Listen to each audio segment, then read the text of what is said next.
Right, so here we are with Eleanor, the winner of the inaugural Trans-Lupine European race at the finish checkpoint here in Istanbul. So yeah, how are you doing? You feeling a bit rested after the end of the event? Yes, much better. Like I've actually showered and slept and eaten, so I feel half normal again now. Yeah, I'll come back to you about your strategy. But Yeah. did you plan to win or think you'd do so well? I mean, I did want to do it fast, but I said to my friends when I joined, I want to be in the top 10. If I can get to the top 10, I'll be really happy. But it wasn't till sort of I was getting into Serbia when I realised, I actually have like a chance here if I really play it really intensely from then. So that was the point where I was like, I could win. You've got a chance. But did not expect at the beginning to win at all. I guess because one thing I was thinking was I would have thought the Munich route on paper looked like the fastest, but you went via Venice. What was your strategy there? Yeah, that wasn't a clever strategy. That was just before the race.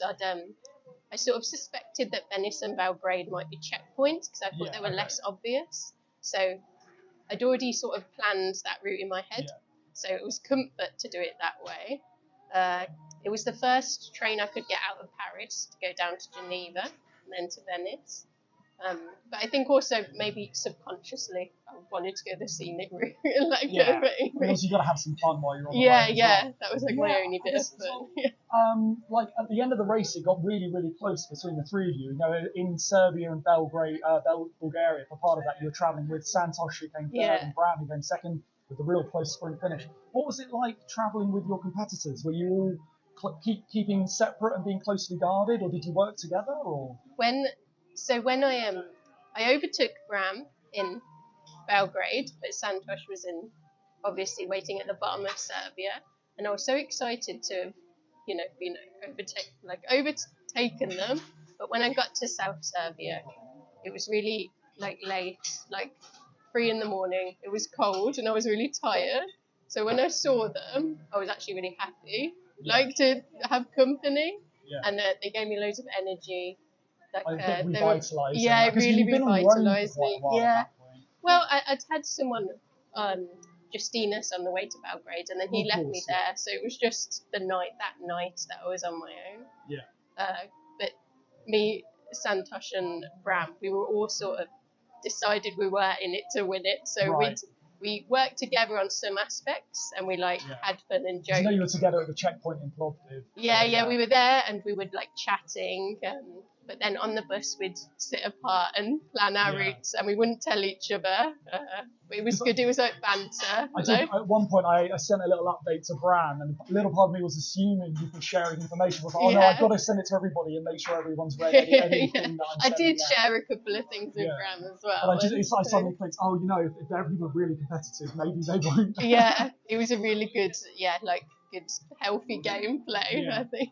Also, from my viewing, it seems like your plan all went pretty smoothly. Were there any hiccups, or did everything go like you expected?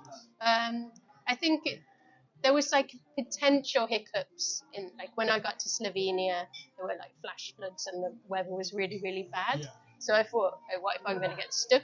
But just made it out the other end. I think the flooding just sort of dissipated. The worst moment was getting into Istanbul on the bus with Bram, and we were really sort of getting ready to run, getting ready to properly race. Really, it was so tense. And then the bus stopped, and I got off, and then realised it wasn't in the bus station. I'd got up at the wrong stop. Bram was still on it. But I was like, it's too late now. I'm going to have to because it seemed like that could have been a real cunning move. Yeah, it was not cunning. It was a big mistake. Get into the metro system, right? So I was running around really far from the metro, shouting at all the men who were working there, metro, and they were up, across. They were quite enjoying it, the drama. And so you're suddenly a big centre of attention. It's people going, what is going on? Yeah, people are going, what's this person running from? I remember seeing a little bit of Bram's footage as he was chasing you through the station. Yeah. And I think he said something like, all these people are going to think I'm stalking her. Yeah. But I guess I am. It did look like I was running from him. Yeah, I guess you are. That's the thing. Something, definitely. guess the next question was, I mean, what was your motivation? Was it just going for the win, or was the prize of the credit with Lupine Travel, was that a motivator, or just the win itself?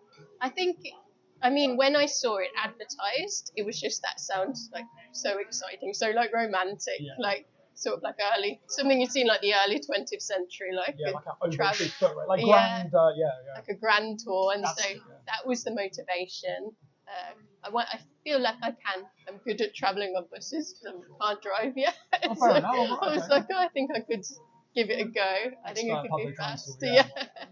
Have you ever done anything like this before? Like, as I know some of the other competitors have set themselves challenges like this, or done. I know Team Canada have done events like this in Canada.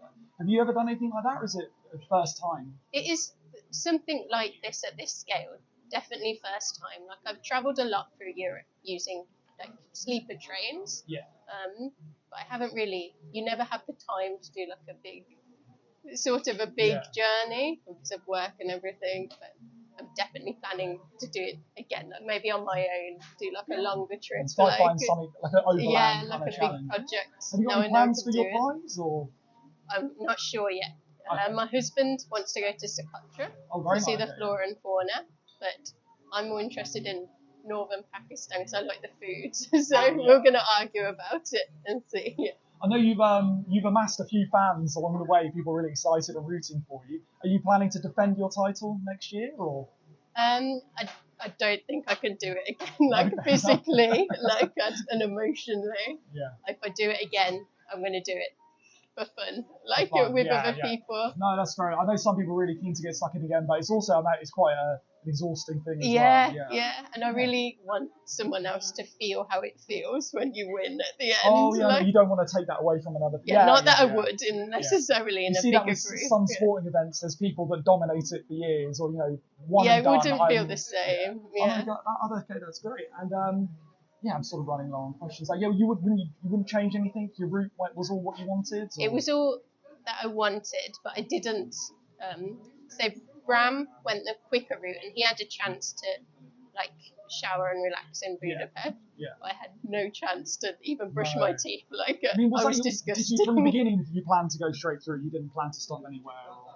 I think I just planned it to Belgrade, and then when I got close to there, that was when I started planning from Belgrade. So I was doing it more opportunistically. Okay, so you might have stopped if you'd had. Yeah, so I thought I would have a chance. Like, other than there's like a Venice toilet where I brushed my teeth and like changed. That was the only time I was anything close to like hygiene. I mean, that's something that caught us off guard. I mean, it sounds silly in hindsight, but I expected people might do one night overnight, then a hotel, not overnight. I mean, you'd hope. Yeah, I just caught us off guard a little bit how quickly you got to the end. I think I felt really sorry for that final run in Istanbul. Everyone who was on the metro and tram with me, like, must have like smelled really potent. Like, I know. I'm sure they've seen worse foreigners coming. Yeah.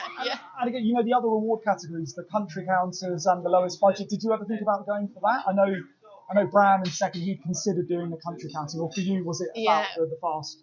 I think I thought I'll try and go for the top 10 for the fastest, just to, because I know sort of my mind sort of framed in that way, like, I need to get to the end rather than sort of deliberate. That's just sort of is more your thing. Okay. Yeah. Well, that's all I can really think of for questions. I don't want to take up too much of your time on your holiday now in Istanbul. Is there anything else you want to add, or?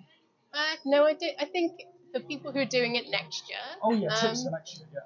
I would say be decisive. Like, I think that's probably what made me at least be tying with Bram. So I wasn't the most like strategic or organised, but I made quick decisions and then went with my gut a lot. I didn't spend too long thinking about it. So that's my tip. Okay, brilliant. Yeah, because I know Bram said he thought you were travelling really light, whereas he had a lot of media gear with him. You think that that's a good point as well. Bram put his bag in the hold in the bus in Istanbul. Yeah, and that seemed fairly decisive, didn't it? Yeah, that meant we both ended up on the same metro and the same tram because he got held up by that. So all these little things. So. Yeah. Okay, well, brilliant. Well, thanks for all your information. Thanks for taking the time to speak with me today. And thank you for winning the Lupine Trans-European Race with Jack's Flight Hub and Pindrop, our mapping partner, and Yeah, thank you so much for everything. It's been great. Thank you, Thank Jay. you.